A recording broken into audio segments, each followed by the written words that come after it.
Live Sport. Not much happy news around today, and I wish that Declan could bring you something happy, but Declan Curry, share prices, it all looks a bit grim at the moment, doesn't it? Yes, it's actually quite a bit worse than when we last spoke an hour ago. The main share index in the United States, the Dow Jones Industrial Average, which monitors the performance of the 30 top industrial companies in America, currently down around certainly more than 200 points, down around 210 points now. So that's a fall of 2% on the day. And it follows these comments by President Obama this afternoon that he's going to try and limit the size of America's biggest banks to prevent future financial crises. President Obama saying that never again will the American taxpayer be held hostage by banks that are too big to fail. Now, what he's planning to do is to stop them using their own money for share dealing and for investing in risky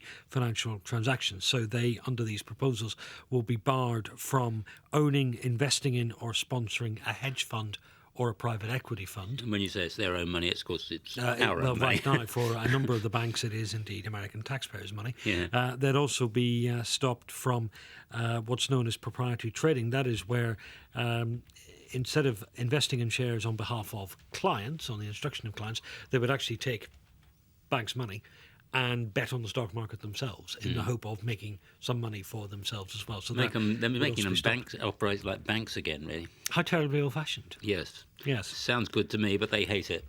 They hate it. Very, very strong response from various Wall Street commentators now running. You'll see them on various websites and elsewhere. The comments are talking about the uncertainty of what the president has proposed and whether it would get through Congress. That, of course, is not a given, especially with the election results from Massachusetts this week. Another comment here, it's all bluster and fulmination from the president so far. So they don't like it. Shares in the big American banks are down. The biggest loser so far on the Dow Jones today is Bank of America Corporation, down by 5%. And as I say, the Dow Jones down 210 points a short time ago. So, and all that comes back on the FTSE and down it all goes. Meanwhile, if you've got a mortgage, bad news? Well, for some, thousands of homeowners face higher mortgage bills because one building society has torn up its own price promise. This is the Skipton Building Society, which is increasing the standard interest rate it charges on mortgages from 3.5% to just under 5%. That puts it well above the official rate set by the Bank of England. The Skipton had a promise that it would be no more than 3 percentage points away from the Bank of England rate. Now, the Bank of England is currently at 0.5%, so the Skipton was just on the edge of that guarantee anyway.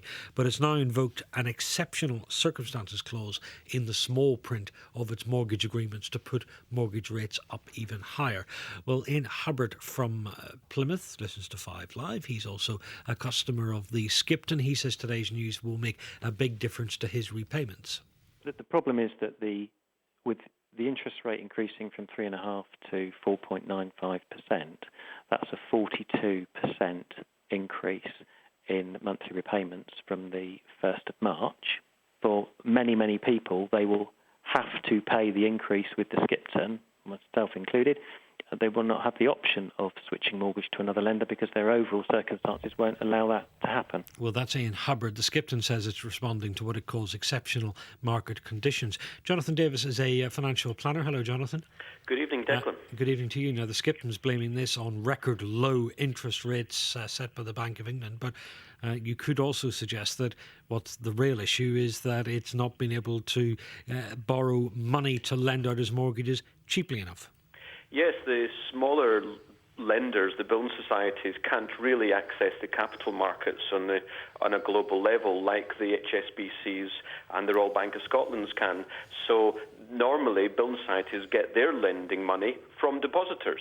And of course, if they can't charge a great deal of money on their lending, then they can't pay a high interest. So they haven't been attracting as many depositors as they need. Well, if the Skipton's in this spot, what about other building societies? Might they have to follow suit? The Skipton's not the first to do this. In fact, I've been looking today. They're the 9th lender of mortgages in the UK to increase their standard variable rate, even while the Bank of England rate has stayed at this record low of 0.5%. So it's happening all over the place. Indeed, but what's different about the Skipton is that it had this promise, which it has now torn up, and clearly it thinks it can just do this, make a guarantee one day and then tear it up the next? Well, it did get me thinking when I saw this today. Their PR people have missed out here.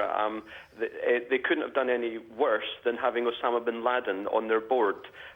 This is truly atrocious as far as I'm concerned. As you say, they made a promise, and they've just torn it up, ripped to shreds. We're going to charge you whatever we feel like.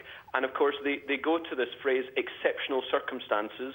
Well, you know what? They should have thought about it. Jonathan, thanks very much. That's Jonathan Davis. He's a financial planner.